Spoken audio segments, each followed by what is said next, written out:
107వ కీర్తన 107వ కీర్తన ఒకసారి తీద్దాం. 107వ కీర్తన 9వ వచనం. 107 9వ వచనం. ఏలయనగా దేవుడు ఏం చేస్తాడమ్మా? ఆశగల ప్రాణమును.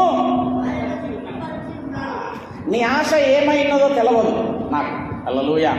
నీ ఆశ ఏమైనో తెలవదు, ఎట్టిదైనదో తెలవదు. కానీ ఈరోజు తాను నీ ఆశగల ప్రాణమును తృప్తిపరచనై ఉన్నాడు. ఎందుకనగా నువ్వు ఆశగొని వచ్చినావు ఆయన సన్నిధికి. కాబట్టి ఆశ కలిగి ఆయన సన్నిధిని ఆశ్రయించినావు కాబట్టి నీకు ఏ మేలు కూడా కొదవగా ఉండదు. ప్రభువా, నిన్ను ఆశ్రయించే వానికి ఏ మేలు కొదవగా ఉండదు. ఈ వాక్యం వింటున్నటువంటి నీ జీవితంలో ఏ మేలు దేవుడు కొదవగా ఉంచదలచలేడు. ఏమి ఇయ్యనయ్యున్నాడో తెలుసా? సమృద్ధి జీవమును నీకు ఇయ్యనయ్యున్నాడు. హల్లెలూయా. ఈరోజు ఒక క్రియ దేవుడు నీ జీవితంలో చేయడానికి ఇష్టపడతా ఉన్నాడు. ఏదైతే నేను వేధిస్తున్నదో, ఏదైతే నేను బాధిస్తున్నదో, దేవుడు నీకు దాని నుంచి ఈ దినంలో విడుదల అనుగ్రహించనై ఉన్నాడు. హల్లెలూయా. నేను అప్పులని చెప్పను, ఇంకేమో అని చెప్పను. కానీ నిన్ను వేధిస్తున్నటువంటి దాని విషయంలో దేవుడు నీకు విడుదల ఇయ్యనై ఉన్నాడు. ఇప్పుడు అదే వాక్యం. హల్లెలూయా. అది దేనికి సంబంధించినదో నాకు తెలియదు, నువ్వు ఏ స్థితిలో ఉన్నావో తెలియదు, నువ్వు ఏ పరిస్థితిలో ఉన్నావో నాకు తెలియదు. కానీ నీవు ఆయన యందు ఆశకుని ఎప్పుడైతే ఇదిగో ఇక్కడ ఆశ్రయించి ఉన్నావో, ఈరోజు వాక్యం చెప్తోంది నీకు విడుదల అనుగ్రహింపబడనై ఉన్నది. 7వ వచనం. లుస్త్రాలో బలహీన పాదములు గల. పాదాలు ఎట్లున్నాయంట? ఆయనకి బలహీనమై ఉన్నాయంట. బాగినండి. ఎక్కడ ఇది? ఏ ప్రాంతంలో? లుస్త్రాలో బలహీనమైన పాదములు గలవాడు ఒకడున్నాడు. ఒకడికి ఏమైందంట? బలహీనత ఉంది. ఏం బలహీనత అంటే తన పాదములు బలహీనముగా ఉన్నాయంట, చచ్చుబడిపోయి ఉన్నాయి. హల్లెలూయా. తన జీవితంలో ఎంతో వేదన పడి ఉండొచ్చు, ఎంతో యాతన అనుభవించి ఉండొచ్చు. హల్లెలూయా. ఎందుకో తెలుసా? లేవలేని పరిస్థితి, ఏమి చెయ్యలేని పరిస్థితి, ఎక్కడికి వెళ్ళలేని పరిస్థితి, ఏ పని కూడా చేసుకోలేని పరిస్థితిలో ఉండి ఉన్న తన బ్రతుకులో ఎంత వేదన కలిగి ఉండెనో. బిడ్డ, వింటున్నటువంటి నీ జీవితంలో కూడా ఏ పరిస్థితి, ఏ బలహీనతలో నుండి ఎంత వేదన పడుతున్నావో. కానీ చూద్దాం ఇక్కడ ఏం జరిగిందో. లుస్త్రాలో బలహీనమైన పాదములు గల వాడొకడు ఉండెను. అతడు పుట్టినది మొదలుకొని కుంటివాడై ఎన్నడూ నడవలేక కూర్చున్న చోటనే కూర్చున్నట్టుగానే ఉన్నాడంట. ఒకసారి ఆలోచన చేయండి. నాకు ఎక్కడ ఒకసారి ఎట్లా ఉండొచ్చు అమ్మ?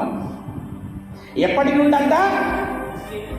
పుట్టినది మొదలుకొని ఎక్కడ కూర్చుండబెడతావు అక్కడనే కూర్చునేవాడంట. ఎక్కడ? లుస్త్రాలో. ఒక బలహీనమైన పాదములు గల్లోడు. ఎప్పటి నుంచి అయ్యా అంటే పుట్టుక నుంచి. దేవునికి స్తోత్రం. హల్లెలూయా. పుట్టుక నుంచి బలహీనమైన పాదాలు గల్లోడు. ఎక్కడ కూర్చోబెడితే అక్కడే కూర్చునేటటువంటి వాడంట. ఆలోచించండి ఎంత యాతన, ఎంత వేదన ఉంటుందో. నీ నా విషయంలో కాళ్ళు బాగున్నాయా? కాళ్ళు బాగాలేవా? బాగున్నాయా లేదా? చేతులు బాగున్నాయా? శరీరం బాగుందా? మంచి తింటున్నామా? అన్నీ నడుస్తున్నాయా? కానీ మందిరానికి మాత్రం మనం నడువు. హల్లెలూయా. అన్నీ బాగుంటాయి కానీ మందిరానికి రాం. అన్నీ బాగుంటాయి కానీ వాక్యం వినం. అన్నీ బాగుంటాయి కానీ వాక్య ప్రకారంగా నడుచుకోవడానికి దేనిని బట్టి కూడా సహకరించాం. ఏ శరీర అవయవములను బట్టి కూడా అంతా ఇష్టానుసారమే. అనవసరం వ్యక్తిని మీరు జ్ఞాపకం చేసుకోండి. ఆ లుస్త్రా ప్రాంతంలో బలహీనమైన పాదాలు ఎప్పటి నుండి అంటే పుట్టినది మొదలుకొని అక్కడ కూర్చోబెడితే అక్కడే కూర్చునేటటువంటి భయంకరమైన, దరిద్రమైనటువంటి, దయనీయమైనటువంటి స్థితి. ఒకసారి ఆయనను పక్కన పెట్టుకొని ఇప్పుడు నీ జీవితం ఆలోచించు. శ్రేష్టమైన జీవితం కదా, హల్లెలూయా, అందమైన జీవితం. ఏది వండుకోవాలనుకుంటే అది వండుకోగలుగుతాం, ఎక్కడికి వెళ్ళాలంటే అప్పుడే అక్కడికి వెళ్ళగలుగుతాం, ఏది చెయ్యాలంటే అది చెయ్యగలుగుతాం. ఈయన ఏమీ చేయలేని పరిస్థితి. ఏం జరిగిందో తెలుసా ఆయన జీవితంలో? దినాలు గడుస్తూ ఉన్నాయి బిడ్డ. ఒకవేళ నిన్ను వేధిస్తున్నటువంటి ఏ స్థితి అయినా కానీ, ఇదిగో నిన్ను బాధిస్తున్నదా, వేదనలో ఉన్నవా, నిన్ను బాధపరుస్తున్నదా, ఈయన జీవితంలో ఏం జరిగిందో ఒకసారి చూద్దాం. అతడు బిడ్డ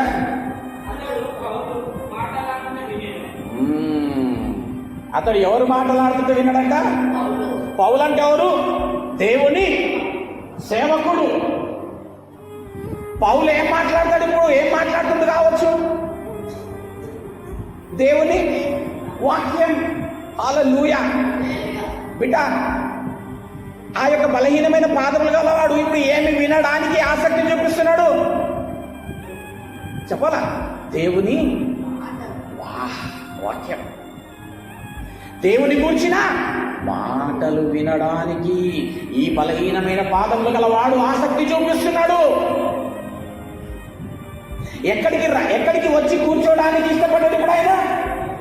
దేవుని సన్నిధికి. హల్లెలూయా.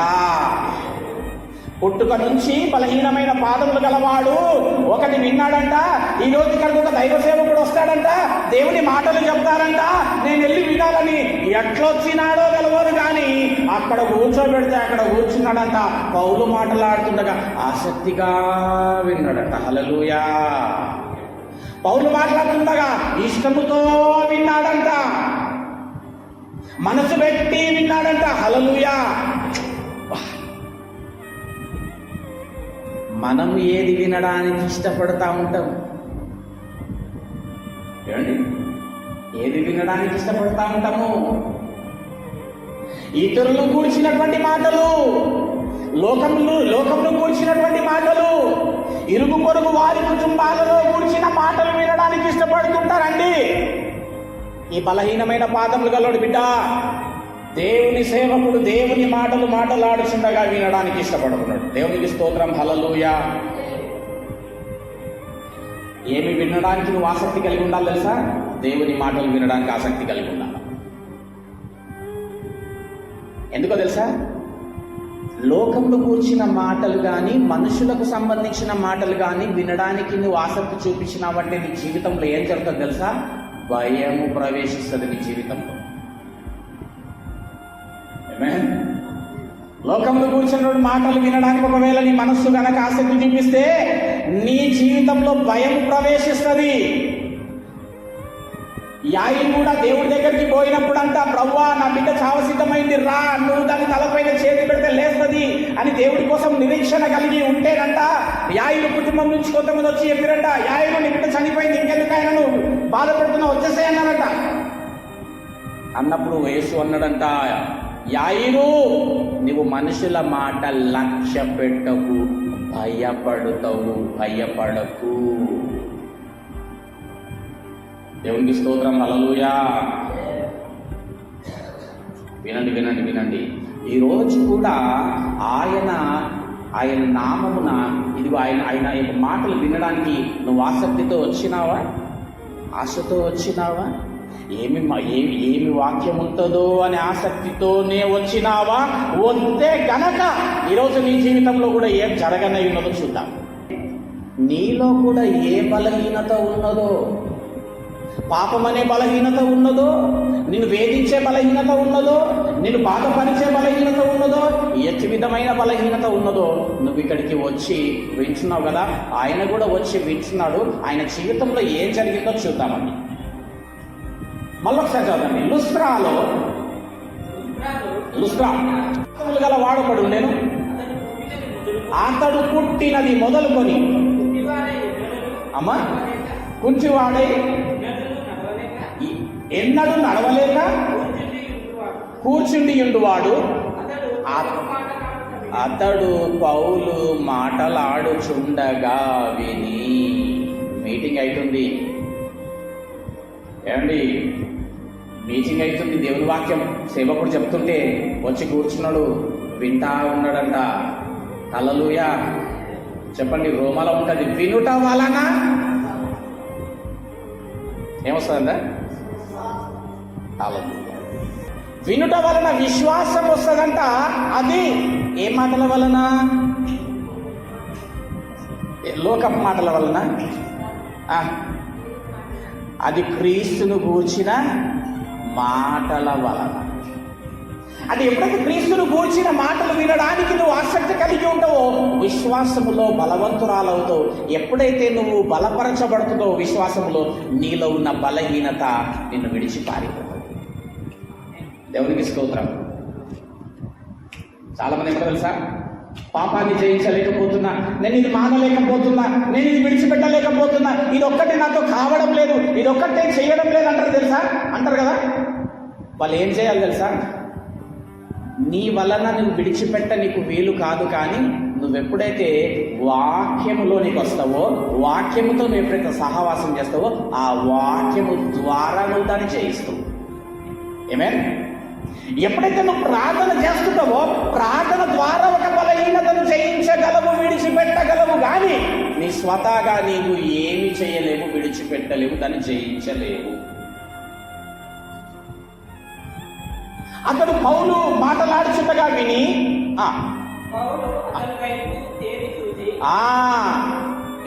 పౌలు ప్రసంగం చేస్తున్నట్ట. బాగా వినండి, చాలా బాగుంటుంది. అందరూ కూర్చొని ఉన్నారు, అందులో ఒకడు కూర్చొని ఉన్నాడు. ఆయన ఎవరంటే పుట్టుక నుంచి బలహీనమైనటువంటి పాదములు గలవాడు. ఏమేన్? హల్లెలూయా.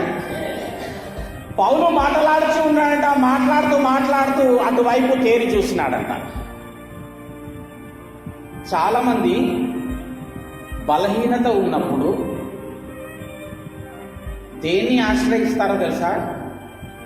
కొంతమంది శరీరం బలహీనంగా ఉందని దేన్ని ఆశ్రయిస్తారు? జిమ్ములను. హల్లెలూయా. యవనస్తులు చేస్తుంటారు ఇట్లా. హల్లెలూయా. అది కాదు బిడ్డ బలం. చూపిస్తా బలం ఏంటో. కొంతమంది బలహీనతలో ఉన్నప్పుడు దేన్ని ఆశ్రయిస్తారో తెలుసా? మందును ఆశ్రయిస్తారు, సిగరెట్లను ఆశ్రయిస్తారు. అమ్మా, బలహీనంగా ఉన్నప్పుడు నువ్వు ఆశ్రయించాల్సింది ఎవరినో తెలుసా? బలవంతుడిని. నీ దేవుడైనా బలవంతుడిని నువ్వు ఎప్పుడైతే ఆశ్రయిస్తావో నీలో ఉన్న బలహీనతలన్నిటిపైన దేవుడు నీకు జయం ఇస్తాడు.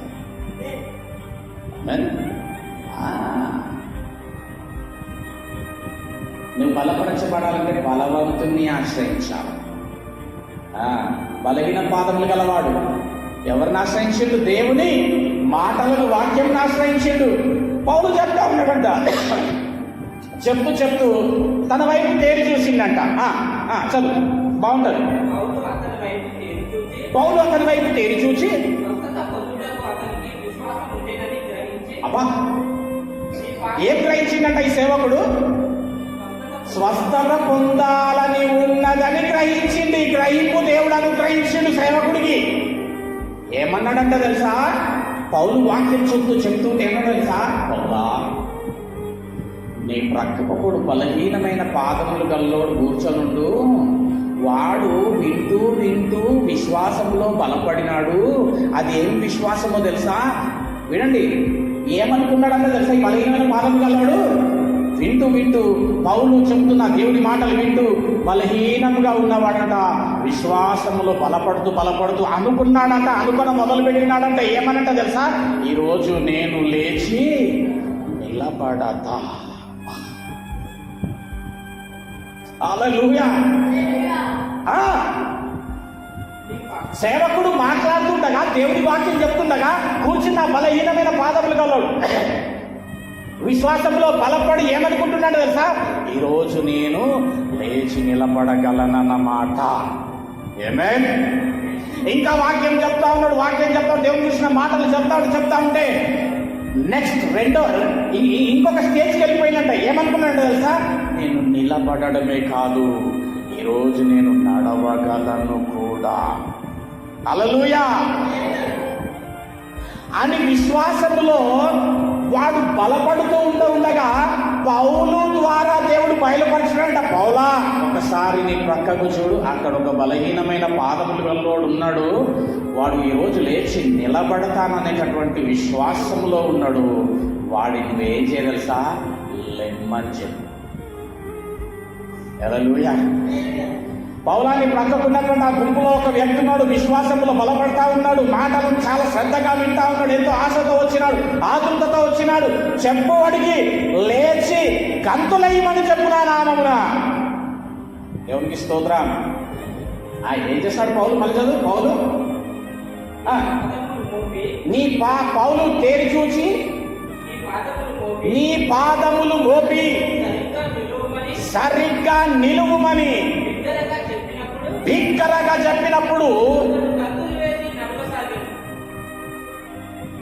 దేవుని నామానికి స్తోత్రం. జపాలు కూడా. హల్లెలూయా.